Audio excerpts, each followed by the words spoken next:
옛말에 이런 말이 있죠. 남자는 태어나서 몇 번 운다고요? 세 번. 세 번 운다고요. 언제 웁니까? 첫 번째는, 잘 아시네요. 첫 번째는 태어날 때 울고요. 두 번째는 부모님이 돌아가셨을 때 울고요.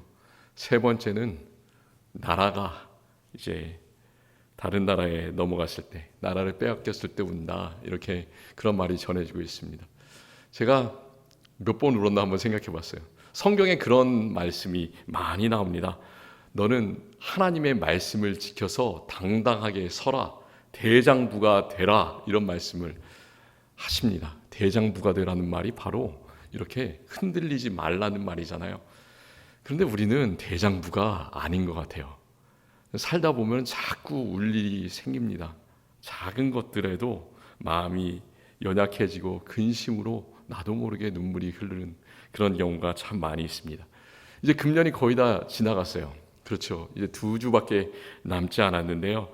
이 참 빨리 흘러가는 이 시간 바라보면서 2023년 한 해가 어떠셨는지 한번 생각해 봤으면 좋겠어요. 오늘 우리가 대리임절 세 번째 촛불을 켰습니다. 대리임절 세 번째 촛불은 색깔이 무슨 색깔입니까? 핑크색이잖아요. 이 분홍색 컬러. 왜 그렇습니까? 기쁨이에요. 분홍색. 저도 오늘 그 넥타이를 일부러 분홍색을 하고 나왔는데요. 이 분홍색을 볼 때마다 참 우리 마음속에 기쁨이 넘칩니다. 우리 한 해가 이렇게 핑크색 기쁨의 색깔로 넘쳤습니까? 아니면 우리 성도님들 그 눈물로 가득한 슬픔의 한 해를 보내셨습니까? 우리가 기억해야 될 것이 뭐냐면 하나님께서는 우리가 기쁠 때도 우리와 함께 하시고 우리가 슬플 때도 우리와 함께 하시는 임마누엘의 하나님이라는 그 사실입니다. 하나님께서는 매정하지 않으세요. 하나님께서는 참 감사하게도 우리 옆에 계세요. 우리가 울고 있을 때 하나님께서는 그냥 멀리 계시는 것이 아니라 우리 옆에 오셔서 우리와 항상 함께 울어주시는 분, 기쁠 때 함께 웃어주시는 분, 그분이 바로 우리가 사랑하는 하나님입니다. 예수님을 기다리면서 이렇게 촛불을 켜는 대림절 기간, 또 이렇게 연말이 되면 우리가 시간의 의미에 대해서 한번 생각을 해보게 됩니다. 우리가 시간을 참 오랫동안 살아가 왔는데 시간이 뭔지 잘 모르잖아요. 그렇지 않습니까? 옛날에 로마 신화에 야누스라는 그런 이름을 가진 신이 있었다고 그래요. 로마 그리스 신화에는 참 여러 가지 잡다한 신들이 많이 나오지 않습니까? 그래서 이 사람이, 이 신이 그 시간의 문을 지키는데요. 시간의 문에 딱 서가지고 그 앞뒤를 바라보는데요. 얼굴이 우리 보통 몇 개가 있습니까? 한 개가 있잖아요. 우리는 한쪽 방면을 바라보는데 이 야누스는 앞에도 바라볼 수 있고 뒤에도 바라볼 수가 있다는 거예요. 얼굴이 2개가 달렸다는 거죠. 괴물이죠. 그러니까 앞에는 미래를 바라보고 뒤에 있는 얼굴은 과거를 바라보는 거예요. 근데 앞과 뒤가 다르게 얼굴이 생겼다라고 합니다. 그 영어로 1월을 뭐라고 그래요? 제뉴얼이라고 그러지 않습니까? 그 제뉴얼이라는 말이 이런 그 로마 신, 시간을 관장하는 신 야누스라는 그런 말에서 왔다고 합니다. 야누스 얼굴처럼 참 시간이 이해하기가 힘들어요. 아무리 오래 살아도 이 시간을 붙잡을 수가 없습니다. 우리는 계속해서 현재라는 시간을 살아가는데 현재라는 시간을 내가 딱 붙잡으려고 그러면 어떻게 돼요? 내가 지금 1초를 딱 붙잡으려고 한다. 그럼 벌써 그 시간은 과거로 지나가죠. 그냥 흐르는 물처럼 과거로 가게 돼 있습니다. 혹시 나이아가라 폭포 가보신 분 계십니까? 나이아가라 폭포로 가면 아주 장엄합니다. 거기에 이제 높은 위에 물이 흐르고요. 그리고 또 밑에도 물이 흐르는데 그 위에 있는 폭포 위쪽의 물을 천천히 흐르던 물이 갑자기 그 절벽을 만나면 그냥 거기서 쏜살같이 밑으로 쫙 떨어지면서 밑에 아주 저 밑바닥에 함께 모여서 보이는 것을 우리가 보게 됩니다. 그러니까 현재는 전부 다 그 과거의 소용돌이로 그렇게 쫙 들어가게 돼 있어요. 우리는 절대로 이 시간을 붙잡을 수가 없습니다. 아무리 내가 과거가 찬란했다, 정말 이 멋진 시간을 살았다라고 생각을 해서 과거를 붙잡으려고 해도 그것은 이미 저 멀리 가 있죠. 그리고 참 우리는 이런 생각을 많이 하지 않습니까? 내가 사랑하는 사람들이 있었는데 먼저 하나님께 부르심을 받으시고 그분은 가버렸습니다. 그래서 우리가 참 그 시간이 그리운데 우리가 그분을 다시 보려고 해도 우리가 볼 수가 없어서 마음이 안타까운 때가 참 많이 있습니다. 하나님께서는 우리 인간에게 과거의 시간은 붙잡을 수가 없는데요, 어렴풋하게 그것을 아주 조금 잡을 수 있는 그런 이렇게 실마리를 하나 주셨어요. 어떤 방법으로 우리가 과거를 아주 조금 붙잡을 수 있을까요? 어떻게 할 수 있냐면 기억과 회상을 통해서 그것을 할 수가 있어요. 우리가 지금까지 살아갔던 몇십 년의 시간을 생각해 보면 그 시간들이 그냥 쫙 흘러간 것이 아니라 우리의 기억 속에는 어떻게 남냐면 조금 조각들이 남아 있습니다. 기쁜 시간의 조각들, 슬픈 시간의 조각들, 그 모든 것들이 다 합쳐져서 우리의 인생이 되는 것 같은 그런 느낌을 많이 받아요. 오늘 시편 126편을 읽었는데요, 시편 126편에서 이 이스라엘 백성들은 함께 노래를 부르고 있어요. 이 시편을 부르면서 그 기억의 조각들을 생각을 하고 있습니다. 1절에서 회중들이 여호와께서 시온의 포로를 돌려보내실 때에 우리가 꿈꾸는 것 같았도다, 이렇게 노래를 하고 있어요. 언제 이야기를 하고 있는가, 언제를 이 사람들이 생각을 하고 있는가 생각해 보면 70년 동안 이스라엘 백성들이 나라를 잃고 바벨론의 포로로 참 어려운 시간을 살았습니다. 그런데 하나님께서 시온의 포로를 돌려보내실 때에 그 당시의 과거에 우리가 기뻤습니다, 이런 말일 수도 있고요, 과거에 하나님께서 포로를 돌려보내셨는데 지금 우리가 찬송하고 노래하는데 지금 마음이 꿈꾸는 것 같습니다, 이런 말일 수도 있어요. 그러니까 그 말은 우리가 생각하는 과거와 현재와 미래는 전부 다 하나로 연결되어 있다는 그런 말이에요. 또 이 말이 어떤 말인가? 여호와께서 시온의 포로를 돌려보내신다는 말이 우리의 삶 속에서도 그런데요, 정말 기억에 남는 한순간, 내가 해방을 받은 것 같은 그런 기쁜 순간, 바벨론 포로에서 돌아오는 그 한순간을 얘기할 수도 있고요, 또 다른 것은 그냥 모든 백성의 일반적인 전체적인 경험을 얘기를 할 수도 있어요. 원래 이스라엘이 바닥에 있었는데, 하나님의 백성들이 바닥에 있었는데 하나님께서 완전히 돌려보내시는, 나라가 회복되는 그 순간, 언제인지는 모르는데 그 역사의 큰 물줄기 자체를 이야기할 수도 있습니다.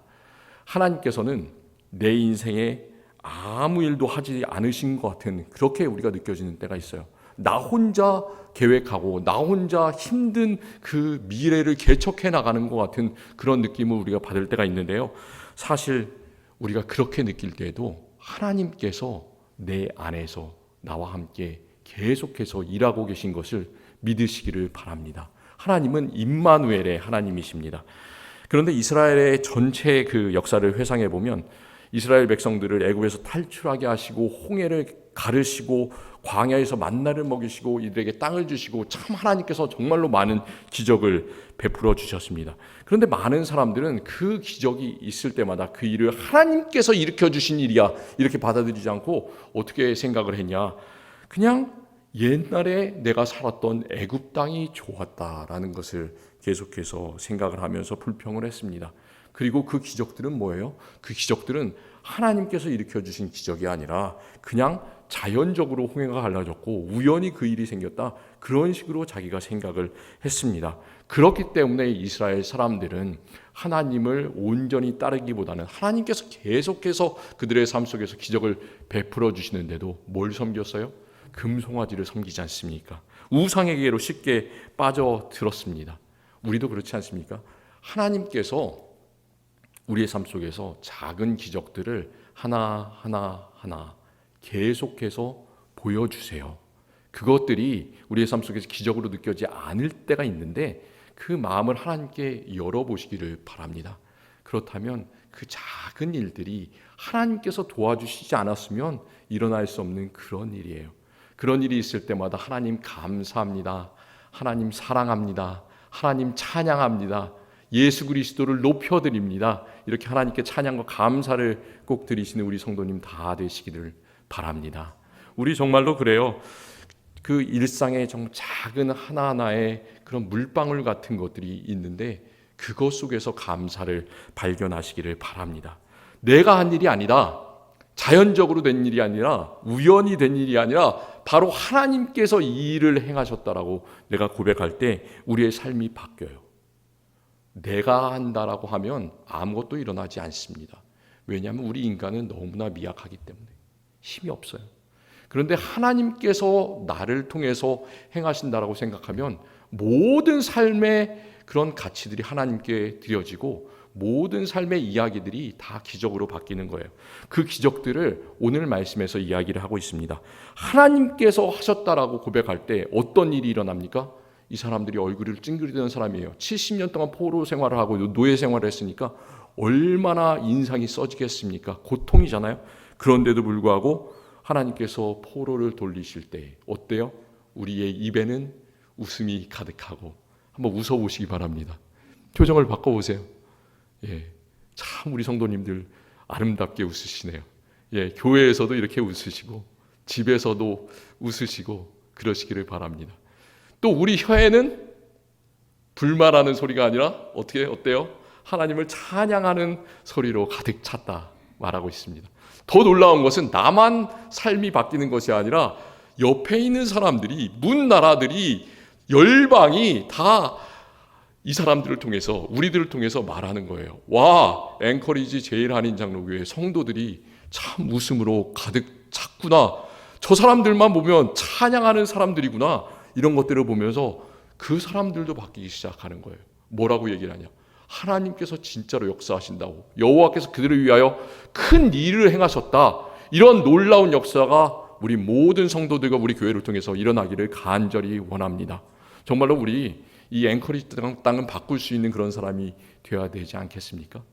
하나님께서 그렇게 말씀하시잖아요. 너희 한 명이 있으면 1000명을 쫓을 것이다. 이렇게 얘기하는데 1000명, 10,000명 우리 혼자 감당할 수 있어야 되지 않겠습니까?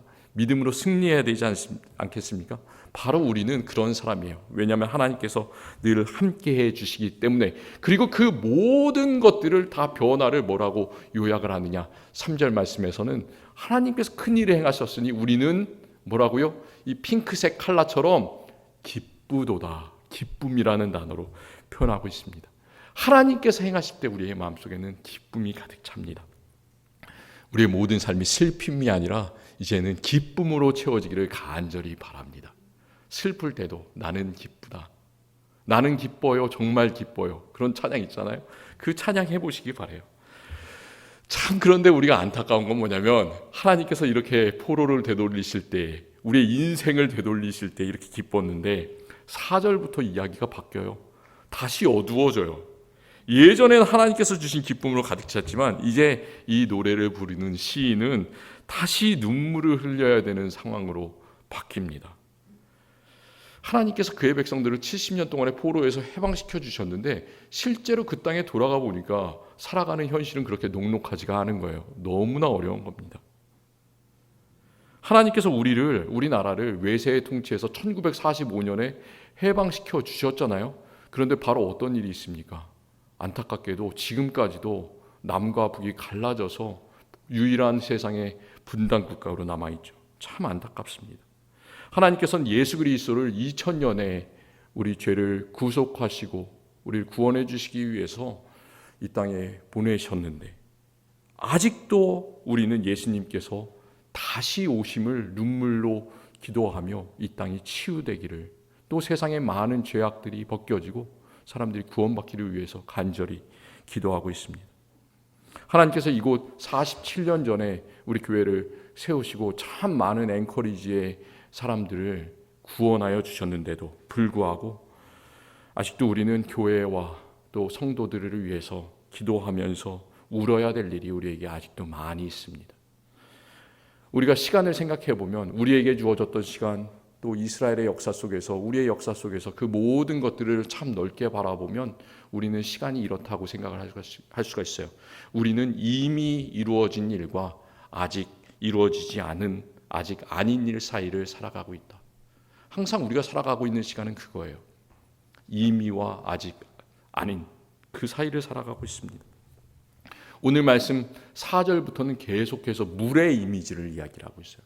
물이 얼마나 유용합니까? 물이 없으면 우리가 살아갈 수가 없지 않습니까? 세수도 못하고 마시지도 못하고 단 하루도 우리가 살아갈 수가 없어요. 그 귀한 물. 우리는 뭘로 세례를 받았습니까? 물이 상징하는 게 뭐예요? 예수 그리스도께서 우리의 죄악을 완전히 씻어주셨다라는 것을 상징하는 것이 바로 물이고, 또 그렇게 우리가 세례를 받았고, 또 예수님의 살과 피, 포도주와 떡을 떼면서 우리가 그것을 하나님께 감사하지 않습니까? 물이 없으면 우리는 살아갈 수가 없는 거예요. 그런데 5절과 6절 우리가 읽은 말씀에서는 눈물이 나옵니다. 눈물을 흘리며 씨를 뿌리는 자는 기쁨으로 거두리로다. 6절에서도 같은 말이 나오고요.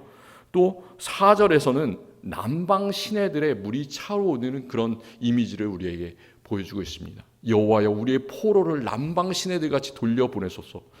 하나님께서 그런 나라의 기쁜 일을 주시고 포로를 한번 보내주셨는데도 불구하고 아직도 우리는 포로에 있는 것 같은 거예요. 그렇기 때문에 다시 한번 포로를 돌려주시는 이스라엘의 나라에 그렇게 영예가 다시 찾아오는 그런 영광을 다시 한번 보여주십시오. 이렇게 기도를 하고 있어요. 시인 한 사람이 기도하는 것이 아니라 오늘 이 말씀의 제목은 성전에 올라가는 노래라고 되어 있거든요.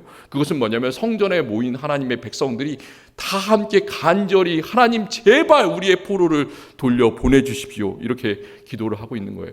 남방 시내들이 뭐냐면요, 이스라엘의 남쪽 지방은 광야입니다. 사막이에요. 거기는 참 척박합니다. 그래서 어떤 생명도 자라날 수 없는 곳입니다.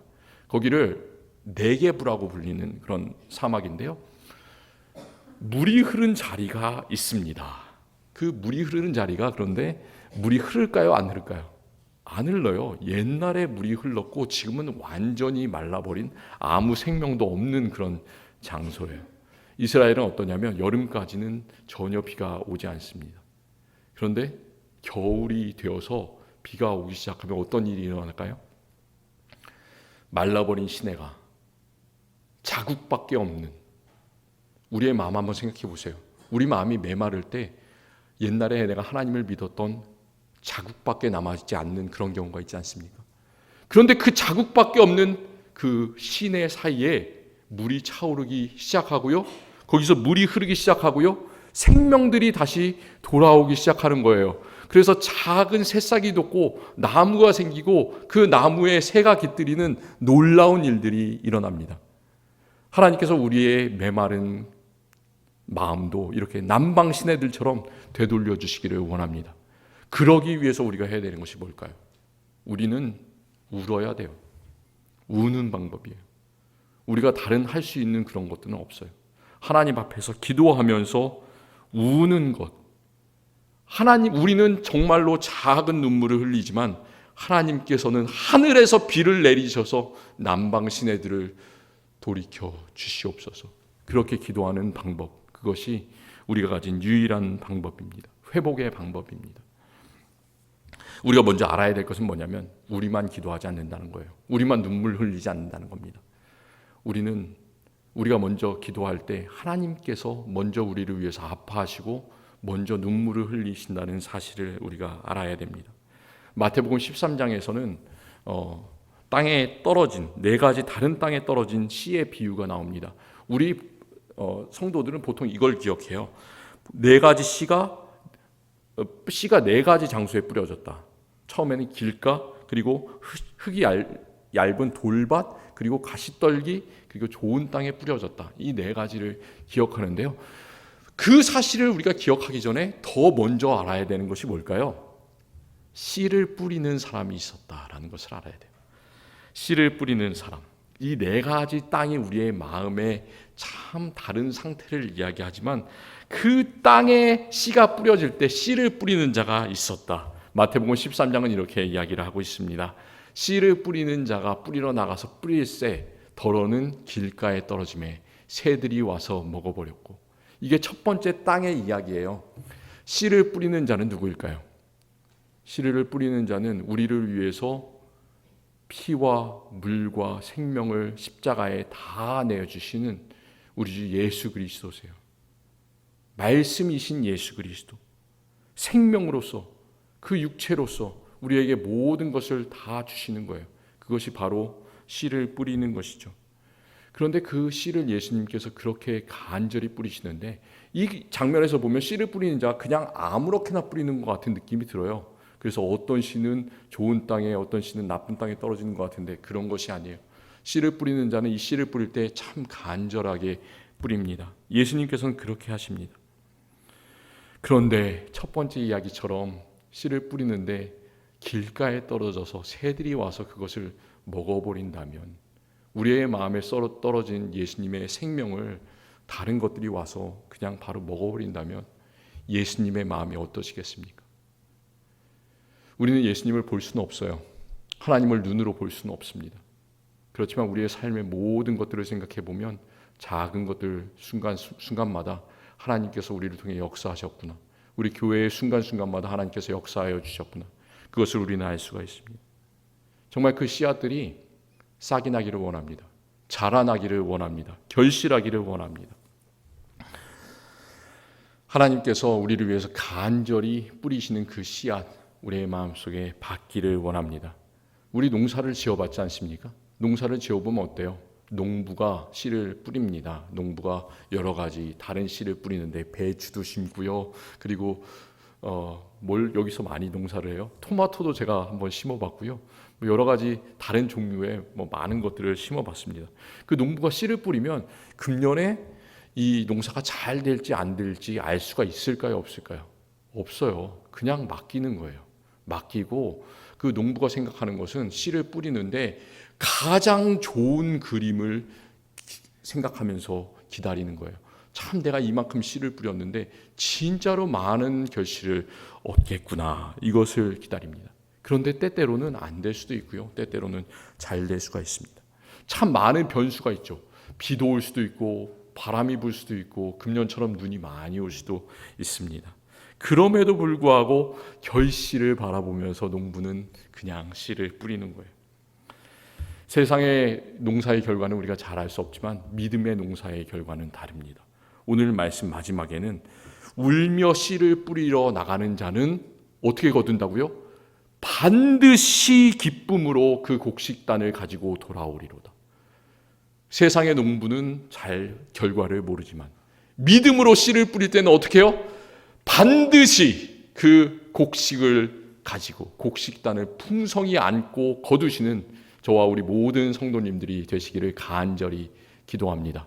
우리가 그렇게 할 수 있는 것은 우리가 대단하기 때문이 아니라, 능력이 있기 때문이 아니라 하나님께서 옆에 계셔서 도와주시기 때문에 반드시 승리하게 하실 줄을 믿습니다. 반드시 믿음으로 걸어가게 하실 줄을 믿습니다. 우리가 믿음을 잃어버리면 하나님께서 우리의 믿음을 다시 회복시켜 주시기를 간절히 원합니다. 그것을 믿고 걸어가시기를 바랍니다. 우리의 눈물을 하나님께서는 반드시 기쁨으로 바꿔주실 것입니다. 기도하겠습니다. 하나님 참 감사합니다. 우리의 삶 가운데 울 일이 많습니다. 기도해야 될 일이 많습니다. 우리는 이렇게 계획하고 생각하면서 일을 하지만 때때로 그것들이 실패할 때도 있고 잘 되지 않을 때도 있습니다. 그때마다 우리가 더욱더 하나님을 찾게 하여 주시옵소서. 하나님, 남방 시내를 우리에게 다시 일으켜 주시옵소서. 포로를 다시 되돌려 주시옵소서. 우리 이렇게 기도할 때 우리의 삶이 기쁨으로 넘치게 하여 주시고, 우리 교회 각 성도들 기쁨으로 넘치게 하여 주시고, 이 땅에 평화가 없는 이 세상에 모든 사람들이 웃으며 하나님을 찬양하는 놀라운 하나님의 나라 회복시켜 주시옵소서. 예수 그리스도의 이름으로 간절히 기도합니다. 아멘.